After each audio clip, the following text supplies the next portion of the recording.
Greetings. Thank you guys for tuning in for another video. Trust that you're glad to see me, so I'm glad to see you. So this topic, communication, has been on my mind for quite some time, and the thing that really pushed me to make a video about it was something that I heard fairly recently, and that is that it doesn't matter what aspect or facet of your life you want to consider, communication will literally improve any aspect of your life if done properly and if done well.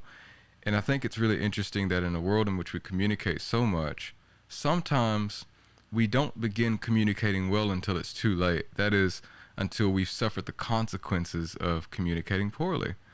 And so I wanted to make a video in which I gave some tips and advice, just 3 points, that can aid in communicating well. So without further ado, let's go ahead and get into it.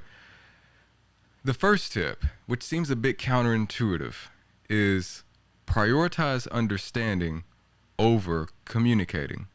Now, what do I mean by this? Well, I have come into contact with a lot of people who think that being able to speak well, being able to talk well, being able to orate well is the same as communicating well. And that is not necessarily the case. You see, to give you an illustration of what I mean, if you're not buying it at this point, let's use, for example, college professors. College professors tend to be some of the most intelligent, smart, knowledgeable, and skilled people that many of us ever come to contact with. And yet, not all, but many of them are notorious for being very poor communicators. That is, they often speak over people's heads, or they tend to be unable of expressing themselves clearly and concisely in a way that makes sense to most people. And so this is a prime example of how one can be very knowledgeable, very smart, very skilled, even a great talker or a great lecturer, and yet if you don't understand how to make another person understand, it's all for nothing. Because at the end of the day, communication, the purpose of it is for understanding. Like, that's the reason why we communicate ourselves, why we express ourselves, is because we have something that we need to convey to someone else. And so really, to be more specific, the way to consider, or to understand how to make another person understand, is to consider multiple aspects of communication. And I know it gets very deep, it gets very broad and sophisticated, but there's really 3 things that I think are important to consider, which is, what am I talking about? Do I really understand it very well? Do I have a surface level understanding of it? Or do I have a very deep understanding of it? And then 2, who am I talking to? Like, who's going to receive this message? You wouldn't talk to a child in the same way that you talk to, say, an adult, for example. And then 3, how exactly am I going to come across? How exactly am I going to present this or deliver this message? And so you can get creative with it. There is no, rigid, structured approach per se, but I do think that the fundamental, that is understanding how to make another person understand, that is absolutely key. And again, you can be a great speaker, a great talker, a great orator, but if you don't master that art of understanding how to make another person understand, you fail at communicating. Okay. So the second point, which is quite similar to the first point, but be not mistaken, they are not the same, goes like this: speak less, listen more. And I think it's notable that throughout history, it seems like there have been many people and peoples who have had phrases and proverbs and sayings that go something along the lines of just that. Listen more than you speak.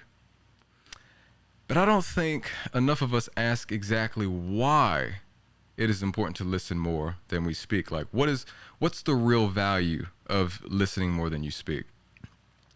And perhaps there are several, but I think that the most important regarding this discussion is, if you're actively talking, if you're actively expressing yourself, or you're preparing to communicate something, then you are not simultaneously processing and reflecting on the things that have been said to you. And so one of the biggest mistakes that I see people making communicating is, especially in debate formats or in an interaction in which there are 2 people who are having a disagreement of some kind, is one person will be talking and trying to express themselves.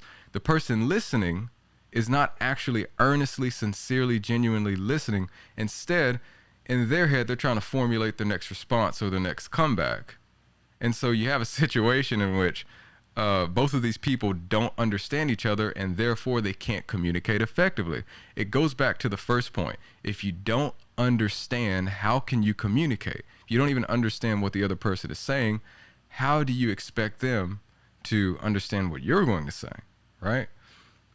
And then moreover, if you don't understand what they're saying fully, how can you even disagree with what they're saying? So I think it becomes pretty self-evident the more we think about it, that understanding and listening and processing and reflecting on the things that are said to us, or the things that are said towards us, or in our presence maybe, that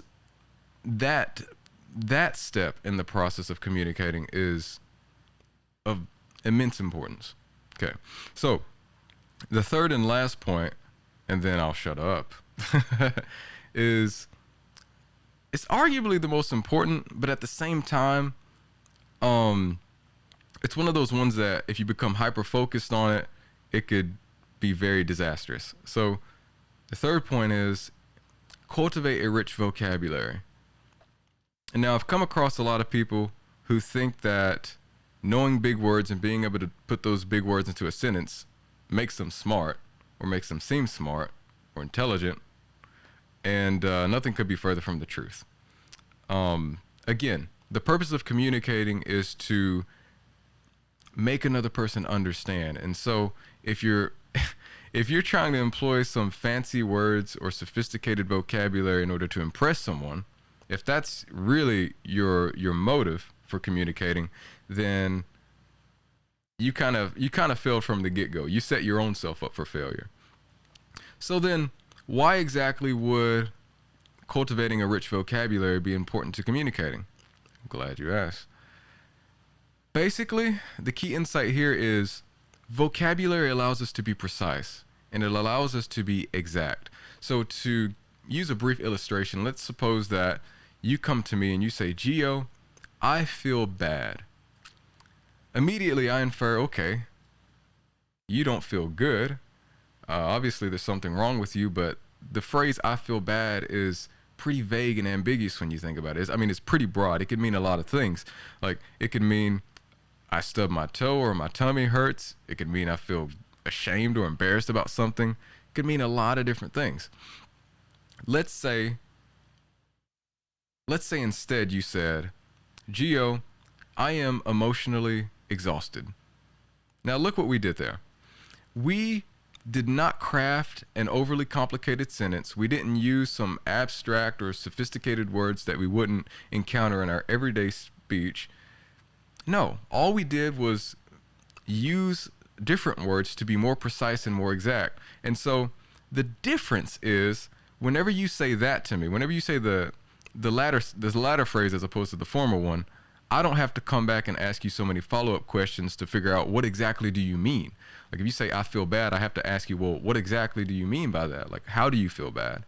If you say I'm emotionally exhausted, I immediately have a pretty adequate understanding of what you just said.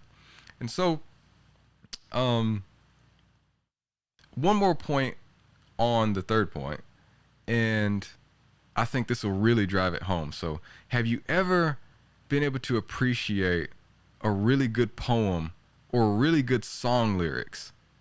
Think about this. So think about the power of words and how people, artists, can use words to tell a story and paint pictures. I guess the catalyst of this point can be summed up in a phrase: show, don't tell. Okay? A picture is worth more than 1,000 words. And if you know how to paint with words, there's really nothing that you can't communicate and get across to people. If you have a repository of rich and vast vocabulary at your disposal, you can come to anyone and by the end of the interaction be able to walk away being satisfied that you expressed yourself as excellently, as properly as possible, with no regrets. Okay? So Yeah, that's actually it. Again, I kind of want to reiterate a phrase that I said earlier. Don't become hyper focused on any of these aspects. Although communication is a very intentional and conscious and deliberate process, it's not one that should seem forced at all. And it's okay to make mistakes. Like, I personally, I'm not a great storyteller, so that's an aspect of communication that I wish to sort of improve upon. um, I say that to say we all have work to do, right? And again, to sort of reiterate what I said at the very beginning of this video, communicating well will improve every aspect of our lives if we take the effort to learn.